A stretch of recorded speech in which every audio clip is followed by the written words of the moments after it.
الأنبياء والمرسلين قال الله تعالى وتبارك في القرآن المجيد والفرقان الحميد لقد كان لكم في رسول الله أسوة حسنة صدق الله العظيم اللهم صل على سيدنا ومولانا محمد وبارك وسلم حمد و صلاۃ کے بعد عزتوں کی مسند پر جلوہ فراز عالی مرتبت ذی وقار محترم محتشم علماء کرام اور واجب الاحترام ذوی الاحتشام برادران اسلام، السلام علیکم ورحمۃ اللہ وبرکاتہ۔ وعلیکم السلام۔ بتوفیق باری تعالیٰ مجھے اور آپ کو حضور علیہ السلام کے ذکر جمیل کی سعادت مندیاں نصیب ہو رہی ہیں۔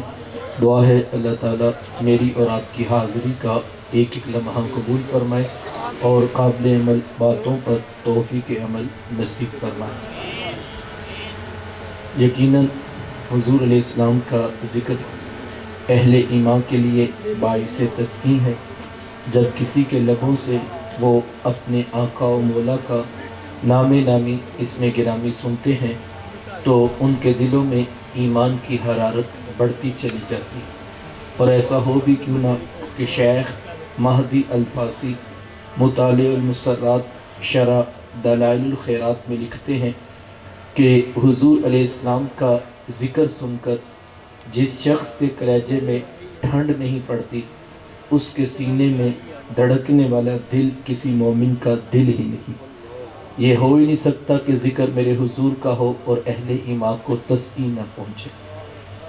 تو یہ میری اور آپ کی خوش بختی ہے، یہ میری اور آپ کی فیروز بختی ہے کہ اللہ نے مجھے اور آپ کو اپنے محبوب علیہ السلام کے ذکر کا شرف عطا کر دیا۔ چند لمحوں کے لیے میں حضور علیہ السلام کی سیرت کے کچھ روشن پہلو آپ کے سامنے رکھنا چاہوں گا، اس دعا کے ساتھ کہ اللہ تعالیٰ مجھے اور آپ کو قابل عمل باتوں پر توفیق عمل نصیب فرمائے۔ وقت کے دامن میں گنجائش نہیں ہوگی اور میں کوشش کروں گا کہ میں کچھ اپنی گفتگو کی سپیڈ بھی زیادہ رکھوں تاکہ تھوڑے وقت میں زیادہ باتیں کر سکوں۔ آپ ساتھ ساتھ بات سنتے چلے جائیں گے تو انشاءاللہ بات سمجھ بھی آتی چلی جائے گی۔ آپ جانتے ہیں کہ اللہ کے رسول صلی اللہ علیہ وآلہ وسلم کی جس وقت ولادت ہوئی تو 7 دن تک اپنی والدہ حضرت آمینہ سلام اللہ علیہ کا دودھ پیا۔ 8ویں دن یہ اعزاز دشمن اسلام ابو لہب کی کنیز سویبہ کو حاصل ہوا۔ اس نے حضور علیہ السلام کو دودھ بھی پلایا اور دیکھ بھال بھی کی۔ یہ چند دن کا دودھ تھا، یہ چند دن کی ہی دیکھ بھال تھی، لیکن میرے آقا نے سویبہ کے اس احسان کو بھی پوری زندگی یاد رکھا۔ مکے میں تھے تو میری ماں کہہ کے پکارا کرتے، مدنی دور آیا تو یہاں مدینے سے ان کے لیے کپڑے بھی بھجوایا کرتے اور رقم کا بھی بندوبست کیا کرتے۔ یہ ہے شریعت، یہ ہے سیرت جو میرے حضور لے کر آئے۔ میرے حضور تشریف فرما تھے، دور سے ایک بوڑھی خاتون کو اپنی طرف آتے دیکھا۔ آقا کریم علیہ السلام کی نظر پڑی تو میرے حضور اٹھ کھڑے ہوئے، میری ماں پکارتے ہوئے اور دوڑ لگاتے ہوئے ان کے قریب پہنچے، پھر کندھوں سے وہ چادر اتار کر نیچے زمین پر بچھا دی جسے میں اور آپ کائنات کا قیمتی اثاثہ سمجھتے ہیں۔ اپنی والدہ کو اس چادر کے اوپر بٹھایا، کان لگا کر گھنٹوں ان کی باتیں سنی، اور جب وہ بوڑھی خاتون خود اٹھ کر واپس جانے لگی تو کسی نے راوی سے پوچھ لیا، یہ آنے والی خوش قسمت خاتون کون تھیں کہ محبوب علیہ السلام نے کندھوں کی چادر ان کے قدموں کے نیچے بچھا دی؟ تو بتانے والے نے بتایا کہ تمہیں نہیں پتا، یہی تو حضور علیہ السلام کی رضائی والدہ حضرت حلیمہ سعدیہ سلام اللہ علیہ۔ سگی ماں تو سگی ماں ہوتی ہے، میرے محبوب نے تو دودھ پلانے والی ماں کو بھی اتنی عزتیں عطا کی۔ ماں باپ کیا ہوتے ہیں یہ زمانے کو میرے حضور علیہ السلام نے آ کر بتلایا۔ آقا کریم علیہ السلام ایک دن صحابہ کو نماز پڑھانے آئے، تاحد نگاہ صحابہ نے اٹھ کر حضور کا استقبال کیا، محبتوں برا یہ ہجوم دیکھا تو چھم چھم آنکھوں سے آنسو برسنے لگے۔ ایک ٹھنڈی آہ بری اور کیا فرمایا، لو ادرکت والدیہ او احدہما، کاش آج میرے ماں باپ بھی زندہ ہوتے یا ان میں سے کوئی ایک ہی زندہ ہوتا، پھر میں لوگوں کو نماز عشاء پڑھا رہا ہوتا، اس میں سورہ فاتحہ کی تلاوت کر رہا ہوتا، پھر میری ماں کو میرے ساتھ کوئی کام یاد آ جاتا، وہ دروازے پہ آتی، چلمن سرکاتی، اپنے میٹھے اور پیار بھرے لہجے میں فرماتی، ابنی محمد، میرے بیٹے محمد میری بات تو سنو۔ کہا لوگوں میں نماز کا مصلی چھوڑ کر پہلے ماں کی بات کو سن لیتا۔ زمانے کو عملاً بتایا ماں کا وجود کتنا معتبر ہوتا ہے۔ بیٹیاں کیا ہوتی ہیں یہ زمانے کو میرے حضور علیہ السلام نے آ کر بتلایا۔ آقا کریم علیہ السلام کی آمد سے قبل آپ تاریخ عرب اٹھائیں، جب کسی کے ہاں بیٹی پیدا ہوتی تو شرم سے اس کا منہ کالا ہو جاتا۔ عزت اور آبرو بچانے کا ایک ہی راستہ ہوتا کہ ظالم باپ ماں کی ممتا بری گود سے پھول جیسی بیٹی چھینتا، گڑھا کھود کے دھکا دے کر اوپر مٹی ڈال دیتا۔ اگر کوئی باپ اتنا ظالم تھا، اتنا سفاک تھا، تو وہ اس قابل تھا کہ وہ معاشرے میں سر اٹھا کر جی سکتا ہے، اور اگر کسی کے ہاتھوں میں اتنی سکت نہیں کہ وہ اپنی زندہ بیٹی کا گلا دبا سکے، تو اس قابل نہیں تھا کہ معاشرے میں سر اٹھا کر جی سکے۔ یہ عرب معاشرہ ہے جس کو قرآن مجید فرقان حمید نے بھی بیان کیا ہے۔ وہ عملاً بیٹیوں کو ذبح کیا کرتے اور بہنوں کو زندہ درگور کر دیا کرتے۔ جس دور میں بیٹی ذبح کی جا رہی تھی، جس دور پہ بہن زندہ درگور کر دی جاتی، میرے حضور اس دور میں کلمہ حق بلند کیا اور حضور فرمایا کہ بیٹیوں کو ذبح کرنے والوں سن لو، فاطمہ تو بدعۃ منی، میری فاطمہ تو میرے جگر کا بھی ٹکڑا ہے۔ یہ کلمہ محبت بھی ہے، یہ کلمہ جہاد بھی ہے۔ دیکھیں آج میں یا آپ اپنی بیٹی یا بہن کے لیے کوئی پیار بری بات کہیں تو یہ بہت بڑی بات نہیں ہے۔ آج اس معاشرے میں بیٹی کی عزت ہے، آج اس معاشرے میں بہن کا وقار ہے۔ یوں ہی تو نہیں بوڑھا باپ اپنی جھکی ہوئی کمر پہ بوریاں لاد لاد کی مزدوری کر رہا ہے کہ میں نے اپنی بیٹی کو عزت کے ساتھ رخصت کرنا ہے۔ جوان سال بھائی فیکٹریوں میں اوور ٹائم لگا رہے ہیں کہ ہم نے بہنوں کو عزت کے ساتھ بیانا ہے۔ یار یہ بات تو ذبح کرتا تھا، یہ بھائی تو زندہ درگور کر دیتا تھا، ان کے سینے میں اتنا کوٹ کوٹ کر پیار کس نے بھر دیا؟ جواب ایک ہی ملے گا، یہ فیض ہے آمینہ کے لال کا، یہ فیض ہے میلاد والے آقا کا، جنہوں نے کٹتی بیٹیوں کو عزت اور ذبح ہوتی ہوئی بہنوں کو زندگی کی بہاریں عطا فرمائی۔ آقا کریم علیہ السلام ایک دن گھر تشریف لائے تو ام المومنین حضرت سیدہ عائشہ صدیقہ رضی اللہ تعالی عنہا عرض کرتی ہیں کہ حضور آج بڑا عجیب واقعہ ہوا۔ حضور میں عائشہ آج کیا ہوا؟ عرض کی حضور ایک حبشیہ نیات عورت آئی اور اس نے آ کر دروازے پر صدا لگائی۔ میں نے گھر میں تلاش کیا کہ کوئی چیز مل جائے تاکہ میں سائل کو صدقہ کر دوں۔ تلاش بسیار کے بعد مجھے صرف ایک کھجور ملی اور میں اس کو وہی صدقہ کر دیا۔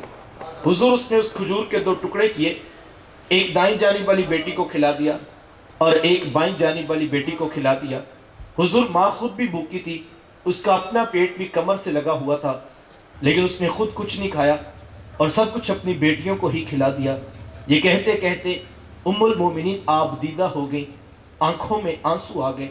تو حضور میں سنو عائشہ، اگر کل قیامت کے دن ان بچیوں کی ماں کو جہنم میں جانے کا حکم ہو گیا تو یہ بیٹیاں درمیان میں آڑ بن کے کھڑی ہو جائیں گی کہ مالک ہم تو اپنی ماں کو جہنم میں نہیں جانے دیں گی، اللہ ان بچیوں کی سفارش قبول کر کے ان کی کہنے پر جنت ان کی ماں کو عطا کرے گا۔ کہاں بیٹیاں باعث شرم و ننگوار سمجھی جاتی تھی تو کہاں بیٹیاں ہی دخول جنت کا سبب قرار پائیں۔ خود فرمایا جس کو اللہ نے 2 بیٹیاں یا 2 بہنیں عطا کی، پھر اس نے ان کی پرورش کی، ان کی تربیت کی، یہاں تک کہ ان کا نکاح کر دیا اور پھر پیچھے سے بھی اس نے خیر خبر رکھی، تو میرے حضور ماتے اتنا خوش قسمت شخص ہے، کل قیامت کے دن میرے اتنے قریب ہوگا جتنی یہ 2 انگلیاں آپس میں قریب ہیں۔ یہ اعزاز، یہ تکریم کس کو ملے گی؟ جس نے بیٹیوں سے وفا کی ہوگی۔ بہنیں کیا ہوتی ہیں یہ زمانے کو میرے حضور علیہ السلام نے آ کر بتلایا۔ آپ جانتے ہیں آقا کریم علیہ السلام کا نہ کوئی سگا بھائی تھا اور نہ کوئی سگی بہن۔ میرے حضور در یتیم ہیں، لیکن جب رضاعت کا شرف عطا کرتے ہوئے میرے حضور حضرت حلیمہ سعدیہ سلام اللہ علیہا کے یہاں تشریف لے گئے تو آپ جانتے ہیں کہ ان کی ایک بیٹی تھی جن کا نام شیمہ یا شیمہ بتایا جاتا ہے۔ وہ رشتے میں حضور علیہ السلام کی رضائی بہن لگتی تھی۔ قبیلہ بنو سعد کے رواج کے مطابق شام کو جب مائیں کھانا پکاتی تو بہنیں اپنے بھائی گود میں اٹھا کر باہر کھلے میدان میں لے آتی. ہر بہن کی گود میں اس کا بھائی ہوتا اور وہ اپنے بھائی کے حسن کے قصیدے پڑھ رہی ہوتی. اگر کسی کے بھائی کا رنگ کالا ہوتا تو وہ کہتی رنگ کالا ہے تو کیا ہوا، میرے بھائی کے نقوش دیکھو کتنے خوبصورت ہے، اس کی اٹھی ہوئی ناک، اس کی جھیل جیسی خوبصورت آنکھیں تو دیکھو کتنی پیاری لگتی ہیں. تو وہ نقوش کو معیار حسن قرار دیتی. اور اگر کسی کے بھائی کا رنگ گورا چٹا ہوتا تو وہ کہتی جناب رنگ نہیں تو کچھ نہیں، حسن تو ہوتے ہی سارا رنگت میں ہے، میرے بھائی کا رنگ دیکھو کتنا گورا چٹا ہے. تو یہ بحث مباحثہ چل رہا ہوتا اور کوئی بہن بھی ہاتھ ماننے کو تیار نہ ہوتی. اتنے میں ایک سم سے حضرت شیمہ اپنا ویر محمد اٹھا کے لے آتی اور کہتی ذرا میرے ویر کا مقابلہ بھی تو کرو نا. تو وہ کہتی نہیں نہیں شیمہ، تیرے ویر کا مقابلہ تو نہیں نا، تیرا تو ساروں کا ہی سردار لگتا ہے. تو تم آتا حضرت شیمہ کا سر فخر سے بلند ہو جاتا. اور یار ہوتا بھی کیوں نہ، جس بہن کی گود میں دو جہاں کا سردار بھائی بیٹھا ہو پھر فخر تو ان کا بنتا تھا. اور میرے حضور تو صرف بچپنے میں نہیں صاحب، اعلان نبوت کے بعد نہیں، بدر احد خندق میں کافروں کو شکست دینے کے بعد نہیں، کل فتح مکہ کرنے کے بعد میرے حضور سردار نہیں بنے. میرے حضور تو بہن کی گود میں بھی سردار ہی لگا کرتے تھے.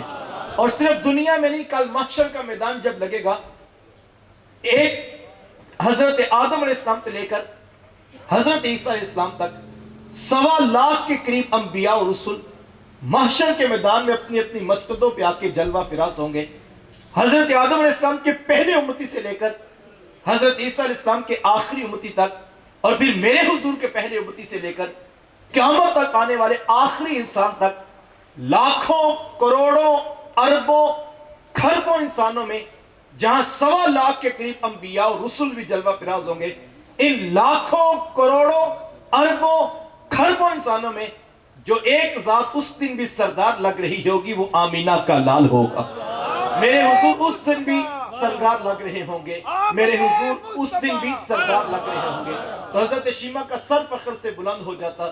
وہ حضور علیہ السلام کو سینے سے چمٹا لیتی اور دعا دیتی ربنا اب کھلانا محمدہ، یا اللہ میرے ویر محمد کو نظر نہ لگے. آج میں دیکھ رہی ہوں بچوں کا سردار ہے، کل اپنی آنکھوں سے دیکھو جوانوں کا بھی سردار بنے.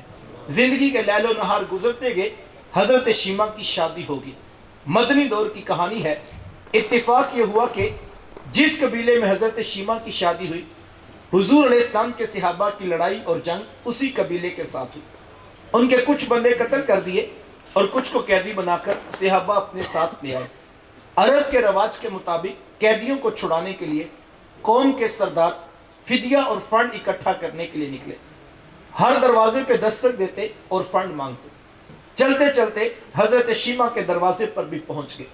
دستک دی تو پوچھا کون؟ کہا قبیلے کے سردار ہیں، فنڈ اکٹھا کر رہے، تم بھی اپنا حصہ ڈالو.